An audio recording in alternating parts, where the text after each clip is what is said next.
Watching the convo. Before you take an action or before you do anything in terms of action, this the kind of action I was told about that is exhibited by chicken when its head has been cut off.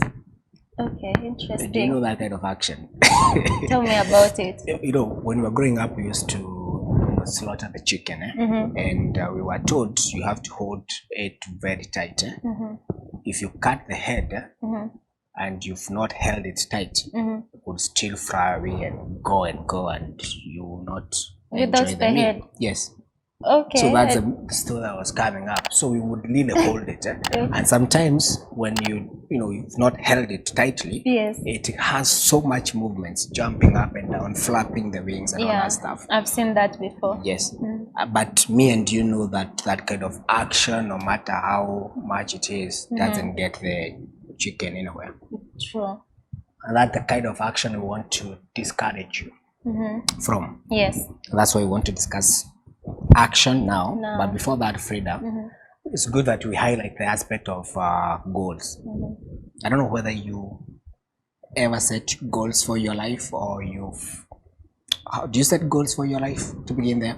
Yes, I do, because James, I don't think you can do anything in life without setting goals. Sure. Even if they are not written down, everything that you do in life, you have to set a goal. Yes. Like a good example is your blog. Yes. Like the way you've set a goal to do a blog every day for the entire year. Yes. That's a goal you set. Yes. You know, even if you didn't write it down, it's embedded in your mind. Yes. Yeah. So I don't think if you want to achieve anything that is meaningful in life, you have to set a goal. And apparently, and the goal could really be like a big goal.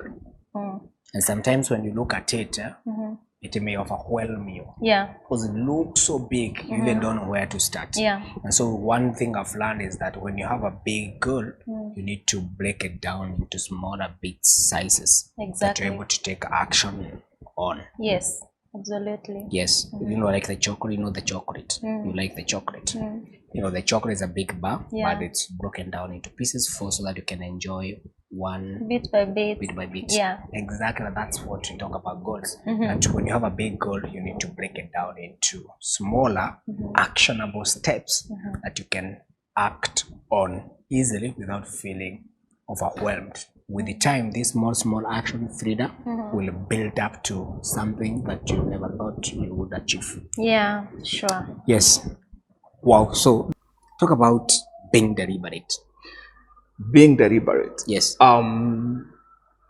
Being deliberate means whatever thing that you do, and that's why now we are talking about action. Because you realize when we are talking about investment, then you cannot take action out of the process. Yes. Yeah. So when you realize who you are, your identity, and in this case, mine, I said, an investor. Yes. Then I need to take an action, because every investment needs an action. Now, being deliberate means whatever you commit yourself to, yes, whatever you do, whatever you think, yes, whatever you aspire, whatever you see, whatever you dream, have to have a purpose in your life. Basically, that now comes in when you understand, one, we say life is not your own. Yeah? So in that case, yes, knowing that life is not your own, then of course you recognize the owner, who is God. Yes. So from there, he has a purpose in your life. You have to get to know what that purpose is. Yes. So from there, then you become deliberate. So deliberate means I'm here at Convo because out of this somebody will be encouraged. Sure. So that's the purpose. Yes.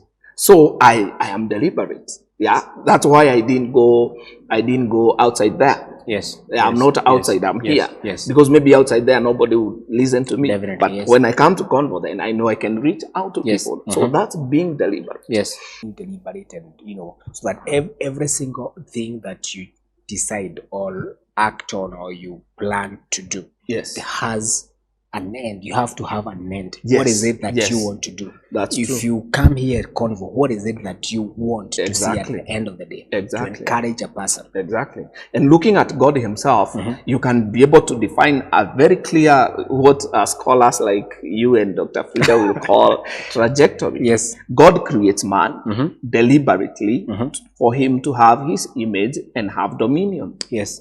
Then again, man falls short of the glory of God. He falls into sin. Yes. And later on still, God does not stop there.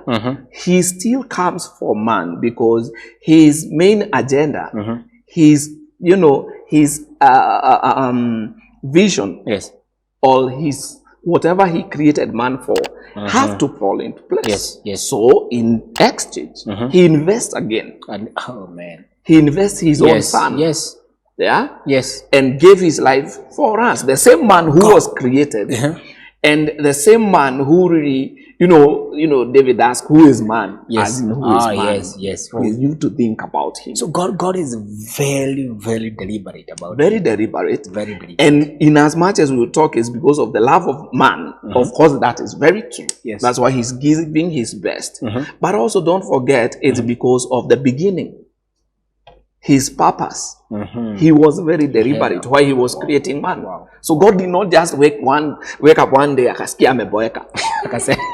Akasema, by the way, we Roho Mtakatifu kuna vile siku hizi haupagi song siku hizi. We na wewe God the Son kuna vile hata wewe siku hizi unajipeaga mashughuli. So mimi nakaa hapa nimeboeka. So I think I need a company. Yes. No. That's not what happened with God. He was deliberate, and he called his own self, because now the Trinity. Yes. He calls himself to one particular thing. What is it? We create man for this purpose. Yes. And I think it's the only place where you find that God is convening more like a committee. Yes.